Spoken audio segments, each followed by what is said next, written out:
જય જવાન જય કિસાન। આજે તારીખ છે 11મો મહિનો અને 11 તારીખ અને આજ પપ્પોની બટાકામાં ખૂણાવ આવે। કાલ કંપનીનું બટાકા વાળીને જો એમને ચા નાસ્તો આવ્યો છે, ચા પીવી રહ્યા છે।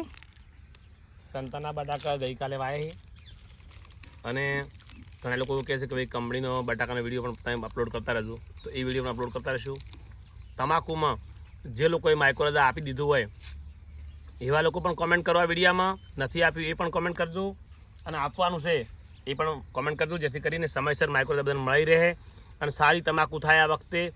અને ભગવાનને પ્રાર્થના કરું કે આ વખતે અમારે ઉનાળે પણ ખેડૂતોને કોઈ વધ્યું નથી, ચોમાસામાં પણ બધાને મગફળી બગડી છે, તો હલકે બે હાથની વિનંતી કરું છું કે શિયાળામાં બધાય ખેડૂતોને ખૂબ સારો પાક થાય અને ખૂબ સારા ભાવ મળે અને અતિવૃષ્ટિથી હેરાન ના થાય એવી ભગવાનને પ્રાર્થના કરું છું।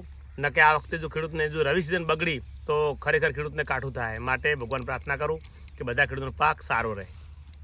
મમ્મીને આપણે જેઠાની સફાઈ કરે, બટાકા તો વાવેતર બધું પતી ગયું છે, પણ હવે જૂની હાડીઓ પડી હોય જેઠે પાળીએ લગાવે છે, અંદર કૂતર ગાયો ના આવે એટલે નવી લાવી છે। આ ભૂંડેલો બી જોઈ જો સફાઈ કામ ચાલુ છે, એક બાજુ સફાઈ કામ કર્યું હતું પણ વહેલા કર્યું, વરસાદના લીધે વળી થઈ ગયું।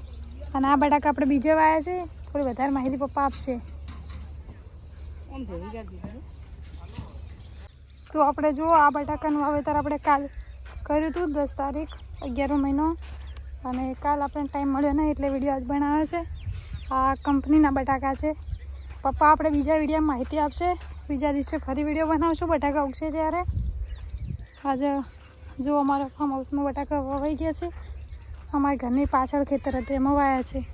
તો આજે અમારે બટાકા વાવેતર કામકાજ પૂરું થઈ ગયું, હવે ઉગશે કેટલા દિવસે નીકાળશું એ બધું તમને બતાવશું અમે।